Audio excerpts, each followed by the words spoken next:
الهدى ودين الحق ليظهره على الدين كله ولو كره المشركون.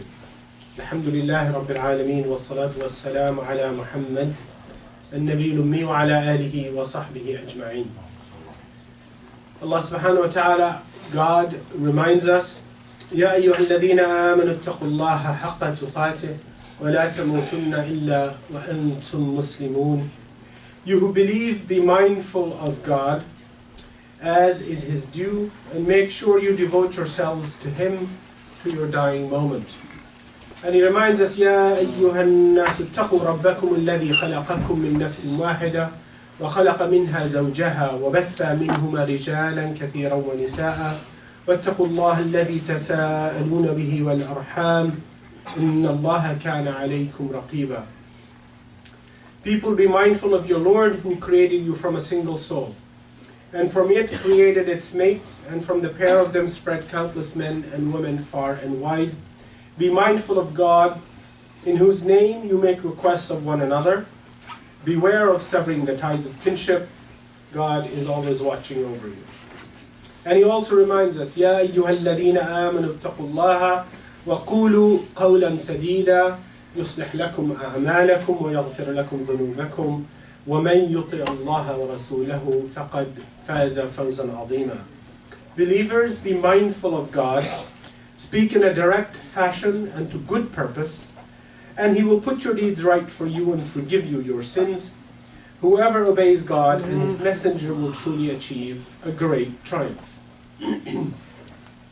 Today I'd like to share with you a few thoughts around the institution of Jumu'ah, the institution of Jumu'ah in the Muslim tradition. In our religion, you are today gathered to perform this ritual of Friday prayers, this noon prayer.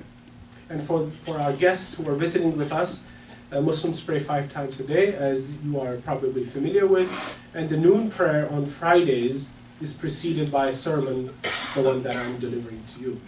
So this is to help you understand the context.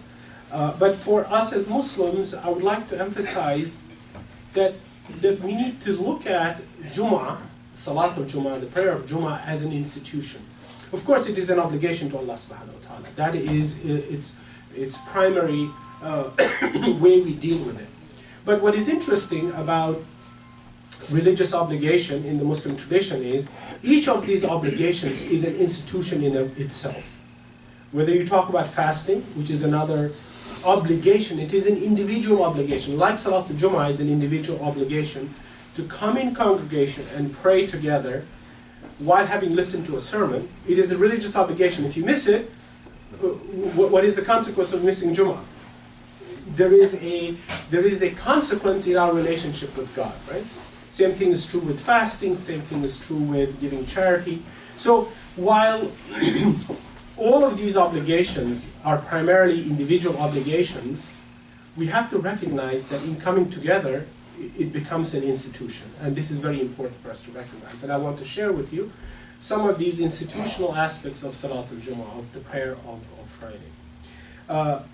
To do that, I want to share with you what Allah says about Jumu'ah, about the Friday congregational prayer in the Quran, in Surah al-Jumu'ah. يا أيها الذين آمنوا إذا نودي للصلاة من يوم الجمعة فاسعوا إلى ذكر الله وذروا البيع ذلكم خير لكم إن كنتم تعلمون. Believers, when the call to prayer is made on the day of congregation, which is Friday, hurry towards the reminder of God and leave off your trading. وذروا البيع, right? And leave off your trading is a collective idea of leaving all other obligations, all other financial and societal, all other economic, primarily economic obligations that we all have. We all have to strive to take care of our families, of ourselves, and so on. But in this instance, God is commanding you, وَذَرُوا الْبَيْعَ, and leave off your trading. That is better for you if you only knew. So it is interesting that the obligation to pray is in the frame of leaving something else.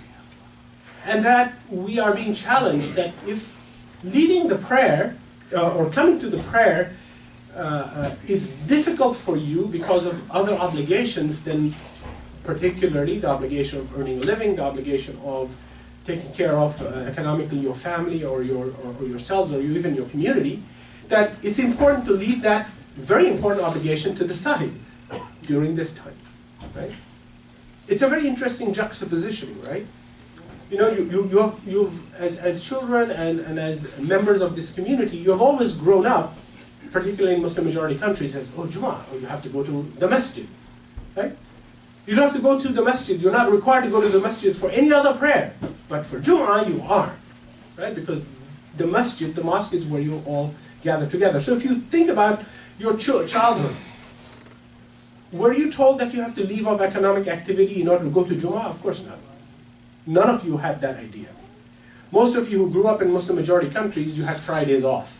You didn't work, your parents didn't work on Fridays anyway. But look at the ayah in the Quran. The ayah in the Quran is reminding you that for the period of the prayer, you must leave off all economic activity, come to prayer, fulfill it, and then the verse continues. فإذا قضيت الصلاة فانتشروا في الأرض وابتغوا من فضل الله واذكروا الله كثيرا لعلكم تفلحون. And then when the prayer has ended, disperse in the land and seek out God's bounty. Remember God often so that you may prosper. And what's interesting about Jumu'ah is that it's not like other days of rest, because Jumu'ah is not considered a day of rest per se in the Muslim tradition, right? It's not a day you rest. Although, if you go to every Muslim majority country today, in the world today, Jumu'ah is the holiday of the week, isn't it? Jumu'ah is time off. And that is very likely a very modern idea of the 40-hour work week, and you have 2 days off in the 7 days. That's a very modern construction, okay? And it's a very short modern construction. It's not more than 100 years old, where you didn't work on a weekday off, okay? In the Christian tradition, Sunday is the day off. In the Jewish tradition, it's Sabbath that is the day off. And most Muslims will tell you in the Muslim tradition, Jumu'ah is the day off. Well, there's no such thing. Jumu'ah is not a day off in the Muslim tradition. It's not an obligation in the Muslim tradition to be off on Friday, right? The only obligation is to pray Jumu'ah, the noon prayer, the second prayer, in congregation. And Allah is telling us that after you're finished your prayers, you may go off and resume your economic activity or any other activity that you want to do. So here's an important idea. It is that in the institution of Jumu'ah, you are consciously breaking away from normal activity to congregate together. So think about what that means for this institution. It's such an important institution that God is commanding you, leave off all your economic activity, which is very important otherwise, and congregate together. So that should give us some pointers as to why this is the case. And I'd like you to sort of think about that. And the ayah and this whole surah ends with the last verse. وَإِذَا رَأَوْا تِجَارَةً أَوْ لَهْوًا انفَضُّوا إِلَيْهَا وَتَرَكُوكَ قَائِمًا قُلْ مَا عِنْدَ اللَّهِ خَيْرٌ مِنَ اللَّهْوِ وَمِنَ التِّجَارَةِ وَاللَّهُ خَيْرُ الرَّازِقِينَ وَاللَّهُ خَيْرُ الرَّازِقِينَ. And so the verse concludes after God having commanded the believers to come to prayer on Jumu'ah, hurry towards the reminder of God, and to leave off your trading. And then he says, when you have finished, go back and resume whatever it is that you were doing, and go seek the bounties of God, which is primarily economic activity. But continue to remember God often and as much as possible, right? And then Allah subhanahu wa ta'ala, God ends this by giving an example, and I'll give you more details. Yet they scatter, وَإِذَا رَأَوْا تِجَارَةً أَوْ لَهْوًا يَنفَضُّوا إِلَيْهَا وَتَرَكُوكَ قَائِمًا. Yet they scatter towards trade or entertainment whenever they observe it, and leave you, O Prophet, standing there. Say, God's gift is better than any entertainment or trade. God is the best provider. What is this a reference to? So there were two instances in which the Prophet ﷺ was giving a khutbah just like I'm giving, and some of his companions were listening to him, but then they heard a distraction. In one instance, and it was during the time of famine in the city of Medina, that they heard a caravan coming into the city, and some of the companions simply stood up and ran to receive the caravan because it was a time of famine. Okay? And then there's another instance in which there was a wedding party that was passing by of another group of people, and some of the companions again stood and sort of looked at that wedding party and stopped paying heed to the Prophet as he's making the khutbah. So these are the two instances that occasion, as the scholars describe, that occasion the revelation of these three verses that I read. Yet they scatter towards trade or entertainment whenever they observe it, and leave you, O Prophet, standing there. Say God's gift is better than entertainment, or trade, God is the best provider. So the lesson that we should sort of extract from this is that God requires you to support your families and engage in trade and commerce, and these are all necessary things and are actually in of themselves obligations to us from Allah subhanahu wa ta'ala. And yet He requires us to break from that obligation for this short period. Not the whole day of Friday, but this short 2-3 hour period where we eschew that pursuit and sort of reorient our hearts and minds to the source of all gifts, all prosperity, all benefit, and that is God. That our economic activity and that our lives and our activities on earth merely are a means to an end, but the end is God. Right? And that all benefit, Allah is reminding us in the last verse, that if you're seeking benefit from what seem like the sources of benefit, right? I work hard, I get money at the end. So it's me, right? It's me. I am the source of economic benefit to myself. What is the Quran saying? No, you're just a means to that. The source of all benefit, economic, societal, religious, it doesn't matter what benefit you're thinking of. The benefit comes from Allah subhanahu wa ta'ala. And so that when we leave what is obviously in our minds and hearts beneficial, working hard, when we stop it and turn our attention to God and become reflective of the power, the real power, which is the power of God, then we will begin to understand and see our own economic activity in the appropriate frame. That is not the end-all and be-all of our lives on earth. That we are going to depart from this earth one day and return to our Maker. And our Maker, our Creator, is all-powerful, okay?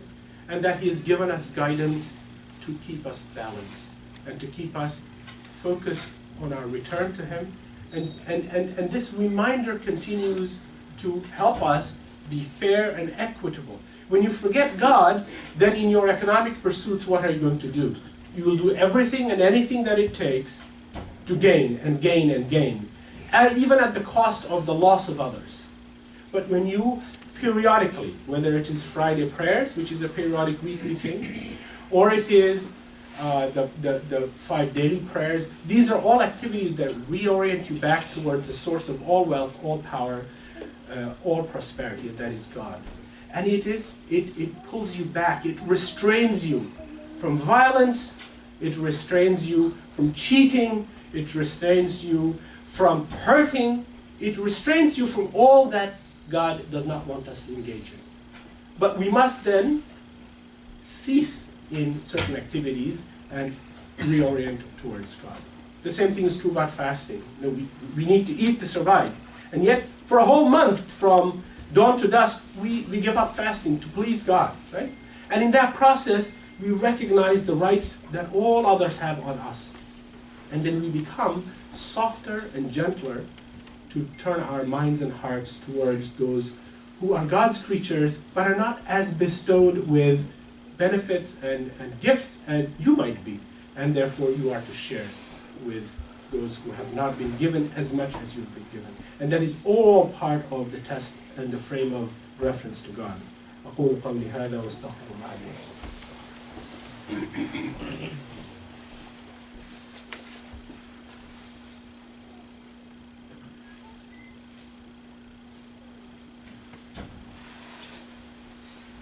لله رب العالمين والصلاة والسلام على محمد النبي الأمي وعلى آله وصحبه أجمعين أشهد أن لا إله إلا الله وأشهد أن محمدا عبده ورسوله.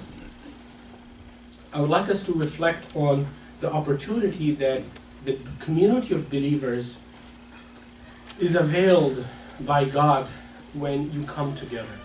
When brothers and sisters, when men and women, when adults and children come together to fulfill this obligation, what are these opportunities that are presented to us by Allah subhanahu wa ta'ala? Number one, it's weekly, so that we never lose touch with each other. Right? You never lose touch with the one who is the wealthiest of us and the one who is the poorest of us. The one who is of one color or another color. You see, this is the equalizing power of this institution. Of every religious obligation in the Muslim tradition, there is an equalizing that happens between one human being to another human being. You're all going to stand in straight rows. Okay? The richest of you will stand next to the poorest of you. And there's no difference in God's eyes. Because you see, your wealth and your faculties and all the gifts that Allah has given you, we keep forgetting. These are gifts from God. These are not yours. You didn't construct them. You don't deserve them. These are gifts from God. Right? You didn't do something amazing to have your amazing job or your amazing career or your amazing house or amazing car or amazing anything. These are all gifts from God. That's a fundamental idea that in our economic pursuits we forget. And Jumu'ah holds us back and says, stop. Don't forget Allah subhanahu wa ta'ala, who is the originator of everything that is good for you. Don't forget that. Right? So it creates an equity in our minds, literally in our practices, when we will stand in rows together. Right? It's a time.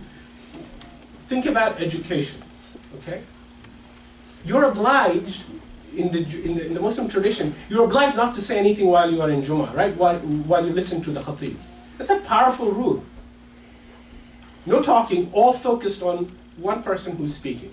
Hopefully that person who's speaking is speaking of something beneficial.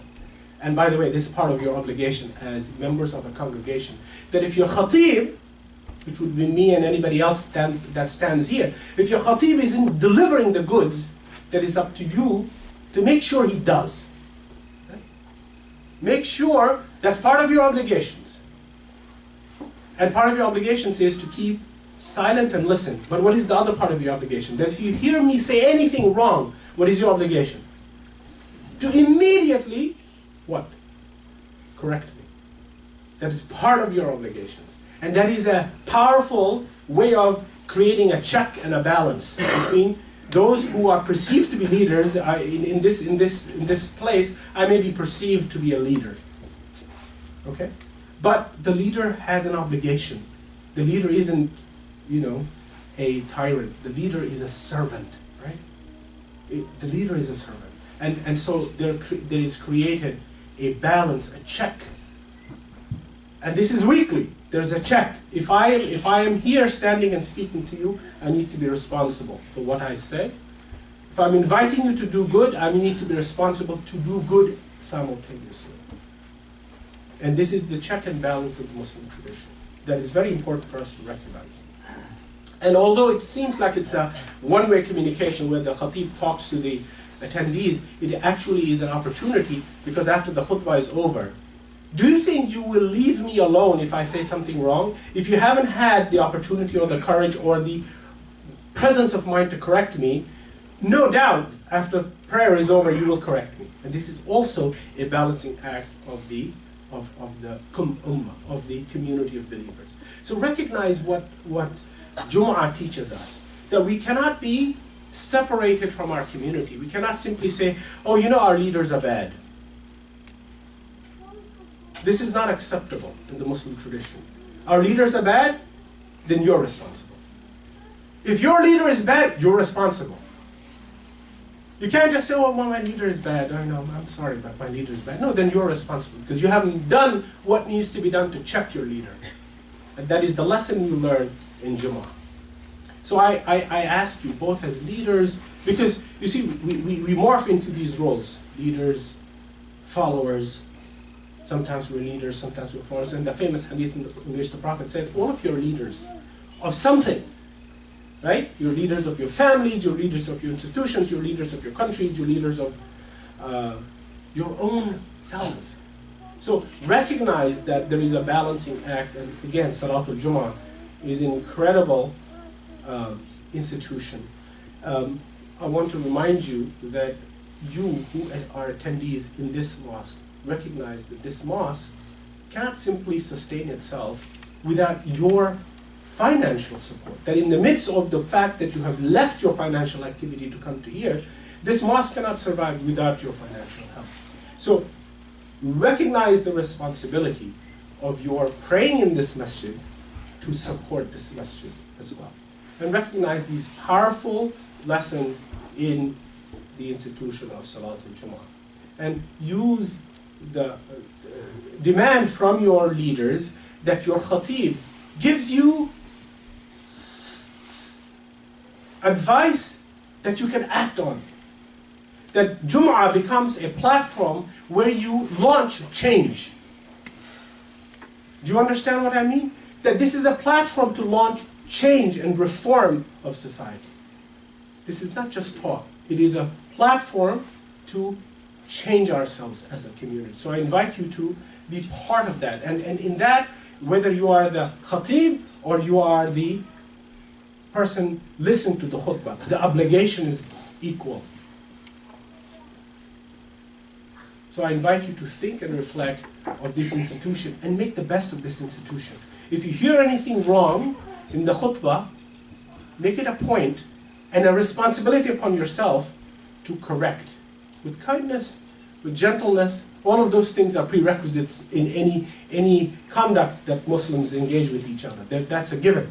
But take it upon yourselves, not to simply blame, but to take your responsibility to be part of that which you want to see change. Change comes when we accept responsibility and then we engage in the process of changing. And this is what Salāt al-Jumu'ah can be and should be, and inshallah will be with your engagement. إن الله وملائكته يصلون على النبي يا أيها الذين آمنوا صلوا عليه وسلموا تسليما اللهم صل على محمد وعلى آل محمد كما صليت على إبراهيم وعلى آل إبراهيم في العالمين إنك حميد مجيد اللهم اهدنا فيمن هديت وعافنا فيمن عافيت وتولنا فيمن توليت وبارك لنا فيما أعطيت وقنا شر ما قضيت فإنك تقضى ولا يقضى عليك إنه لا يضل من واليت ولا يعز من عاديت تباركت ربنا وتعاليت. Wallah, we ask you and beseech you that you remove the test and the hardship that our brothers and sisters are facing in Aleppo in Syria. Wallah, I ask you and beseech you that you strengthen us in our resolve to be part of the solution and not be part of the problem. Wallah, save your believing souls in Halab, save your believing souls in Burma, save your believing souls in all parts of the world where poor and helpless people are being persecuted by oppressors.